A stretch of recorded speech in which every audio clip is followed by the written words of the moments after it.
আসসালামু আলাইকুম। স্বাগত জানাচ্ছি আরো একটা নতুন অ্যানালাইসিস ভিডিওতে। তো ভিডিওর শুরুতেই আপনারা দেখতে পাচ্ছেন যে গোল্ড এই চলতি সপ্তাহের যে একটা স্ট্রং সাপোর্ট রেসিস্ট্যান্স জোন বা সাইডওয়ে জোনের ভেতরে মুভ করতেছিল, এটা কিন্তু আজকে সকালেই ক্রস করেছে। আপনারা যদি দেখেন যে এখানে আজকে সকালেই এটা ক্রস করেছে।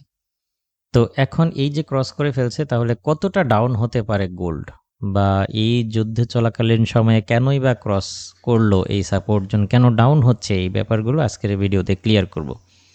তো ভিডিওটা শুরু থেকে শেষ পর্যন্ত দেখবেন বলেই আশা করছি। তো প্রথমেই আমরা যদি ইকোনমিক ক্যালেন্ডার দেখি, তাহলে দেখতে পাচ্ছেন যে গতকালকে আমাদের এফওএমসি মিটিং যেটা এটা হয়ে গেছে, ফেড ইন্টারেস্ট রেট আমরা পেয়ে গেছি। তো আজকে কিন্তু ব্যাংক হলিডে, আপনারা যদি নিচের দিকে লক্ষ্য করেন তাহলে দেখবেন যে আজকে ইউএস ব্যাংক হলিডে। এই কারণে এই বেলা অর্থাৎ এশিয়া সেশনে মার্কেট খুবই স্লো ছিল, এখন কিছুটা মুভমেন্ট করতেছে। তো এখানে যদি দেখেন আজকেও বেশ কিছু গুরুত্বপূর্ণ ডেটা রিলিজ হবে, বিশেষ করে এখানে সিএইচএফ এর হচ্ছে ইন্টারেস্ট রেট ডিসিশনটা চলে আসবে। এখানে প্রত্যাশা করা হচ্ছে যে তারা 0%-এ নামিয়ে আনবে। এছাড়াও কিন্তু আমরা যদি নিচের দিকে লক্ষ্য করি তাহলে আর তেমন কোনো গুরুত্বপূর্ণ ডেটা নাই। এখানে 4 ঘন্টা পরে হচ্ছে জিবিপির ইন্টারেস্ট রেট ডিসিশনটা আসবে। অর্থাৎ এই চলতি সপ্তাহটা শুধু মানে বিভিন্ন কেন্দ্রীয় ব্যাংকের মিটিং বা ইন্টারেস্ট রেট ডিসিশন কিন্তু থাকবে। যেমনটা আজকেও আমরা পাবো। তো এই হচ্ছে ব্যাপার। কিন্তু এই যে গোল্ড যে ডাউন হচ্ছে, বা গোল্ড যে ডাউন হতে পারে, এটা কিন্তু আমি আরও 10 থেকে 15 ঘন্টা আগেই আমার প্রাইভেট গ্রুপে আমি আলোচনা করেছিলাম। যেমনটা আপনারা যদি দেখেন, এখানে পাওয়েলের প্রেস কনফারেন্স যেটা হয়েছে, এটা আমি আমার ফ্রি গ্রুপেও দিয়েছি, পেড গ্রুপেও দিয়েছি।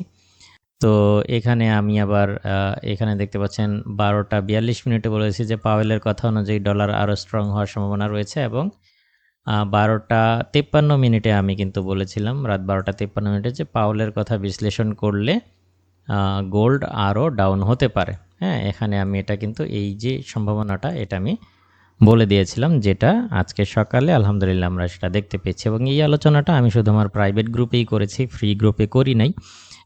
তো যাই হোক, এই হচ্ছে ব্যাপার।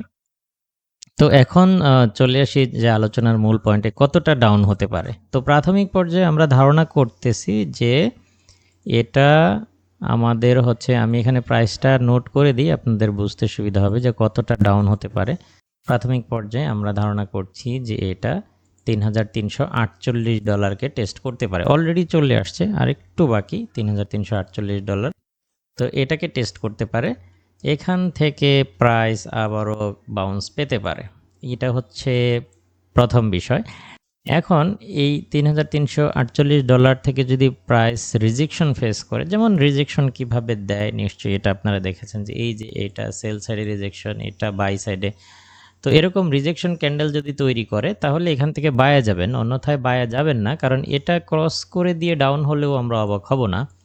তো যদি এটা ক্রস করে দেয়, তাহলে কতটা ডাউন হতে পারে? যদি $3,348কে ক্রস করে, তাহলে কতটা ডাউন হতে পারে?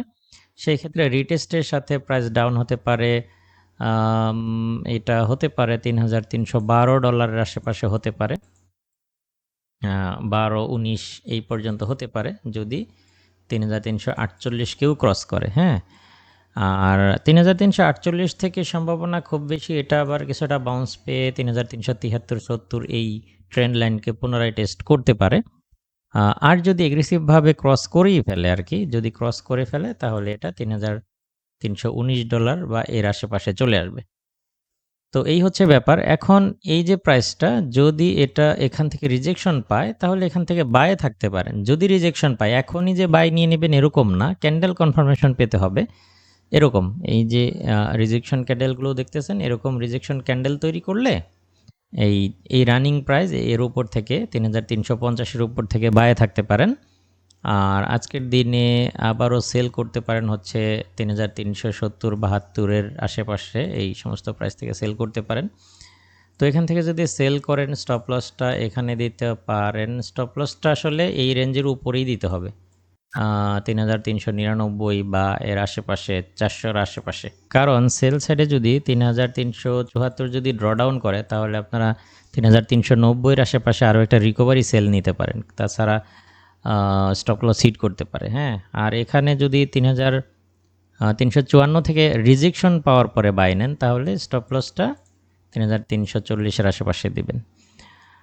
তো এই যে মোটামুটি সেটআপ, আশা করছি এই সেটআপ অনুযায়ী আপনি আপনার ট্রেডগুলো খুব সুন্দরভাবে ম্যানেজ করবেন এবং যে কোনো ধরনের ফান্ডামেন্টাল আপডেট পাওয়ার জন্য আমার টেলিগ্রাম চ্যানেলের সাথে কানেক্টেড থাকবেন। তো এই প্রত্যাশায় আজকের ভিডিও এখানেই শেষ করছি। দেখা হবে নেক্সট ভিডিওতে। আল্লাহ হাফেজ।